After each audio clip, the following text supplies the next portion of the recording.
we have heard a lot about food lately. Last week, recall, we heard about the person who brought bread and grain to Elisha.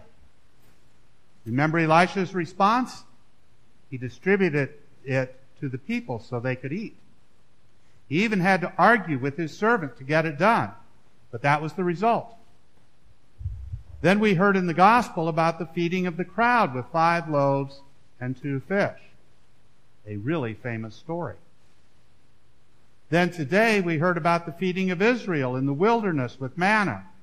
Now, nobody knows what manna really is, but whatever it is sufficient for the entire people of Israel to be fed. But did you notice that the injunction was to eat, but also to rely on God to provide each day?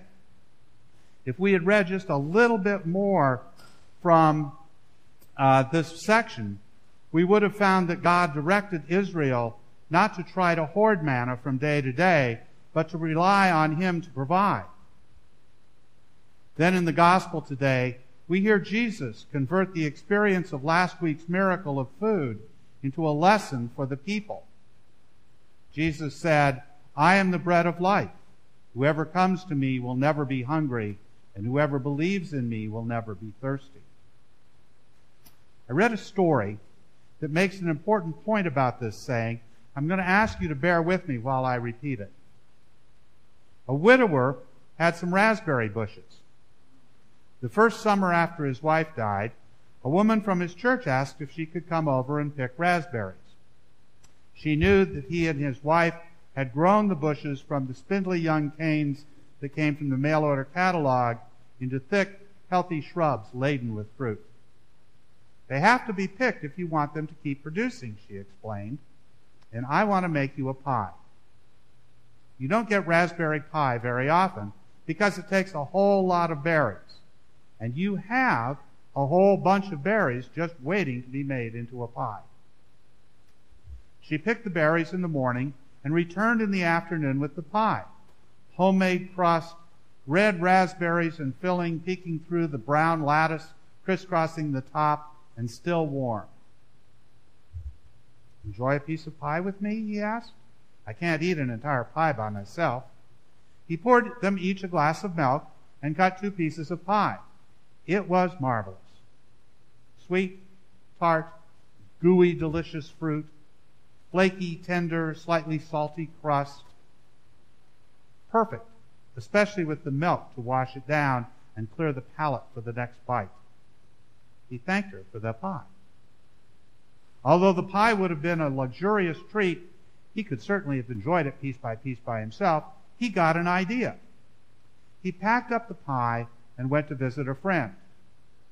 "Here, have a piece of pie," he said. He sliced a piece and dished it onto one of the paper plates he had brought along. "I won't stay long, but I think you'll enjoy this." They visited while the friend ate the pie, a small piece, enough to taste, but the richness of the sweet and tart and tender pie made a small piece just the right amount. He thought next of who might actually not just enjoy a piece of the pie, but need the pie. Who might need some simple pleasure, some tangible reminder that unassuming things like berries and sugar, flour and salt can be transformed into something that lets you actually taste summer in a mouthful. Who might be served by this undemanding manifestation of care and love in edible form? The pie was too good not to share. He spent the rest of the day sharing the pie, slice by modest slice. He and those with whom he shared it found that even a small piece could convey the essence of it: sunshine, earth, abundance, creativity, compassion. He came to think of it as communion by pie. How many times have each of us used shared food as a way of expressing our sense of community? Whether as the person who brings over some cookies to the new family in the neighborhood, or a casserole to someone who's just coming home from the hospital, or as the person who receives the care of a concerned friend who brings over dinner when we have a life-changing event. we often see the sharing of food as the language of our belonging to a community. In the story I read, there was a kind of grace that conveyed the knowledge that he was part of a larger community, and that connection was part of what he hungered for. The pie didn't cause the connection, of course, but the pie was the means for it, a way to say, I see you.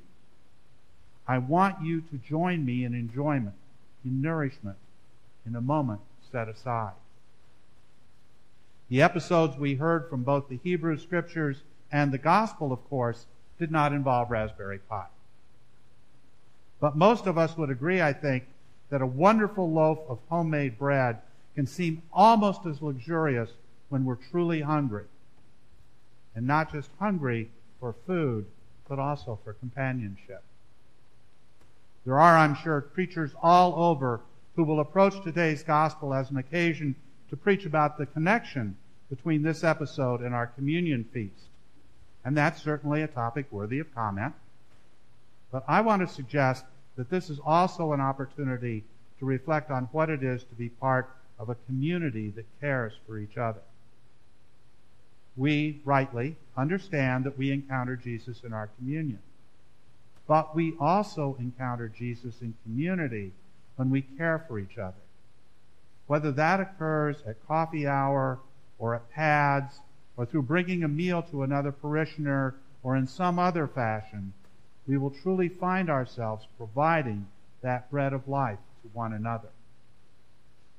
When we meet Jesus in today's gospel, it is just after he's fed the multitudes, after everyone has had their fill of bread. They've had the pleasure of eating enough. We know that people have pushed away from the table Jesus set for them in the wilderness, feeling satisfied, because, according to the story, there are even leftovers. They ate until they were satisfied. They had enough. Funny thing about enough, just what is enough? In the wilderness, Israel wanted a promise that they would have enough. At a minimum, they wanted to match what they remembered from their life in Egypt. Let me suggest that was not a very high bar to get over. But nevertheless, it was something they were willing to remember with nostalgia. The people Jesus fed wanted a guarantee that they too would always have enough. Jesus' provision of plentiful bread seemed to them something they wanted more of. So they pursued him. They thought if they could have him, they could have bread. Limitless, wonderful, unending bread. Enough. Jesus is bread, but he wants to fill the hunger of our hearts and not just our stomachs. He wants to fill the gnawing, aching emptiness that we try to fill with lesser things, to satisfy the longing or the boredom that we use substances of all sorts to quiet, to put an end to the grasping, fretting, worrying about having enough of anything that will in the end possess us, rather than allowing ourselves to fall into the hands of the one for whom we were made. Jesus said, I am the bread of life. And when we can learn to truly share that bread, both as the recipient and as the provider, we will have taken a step on the road to the community that he intends for all of us.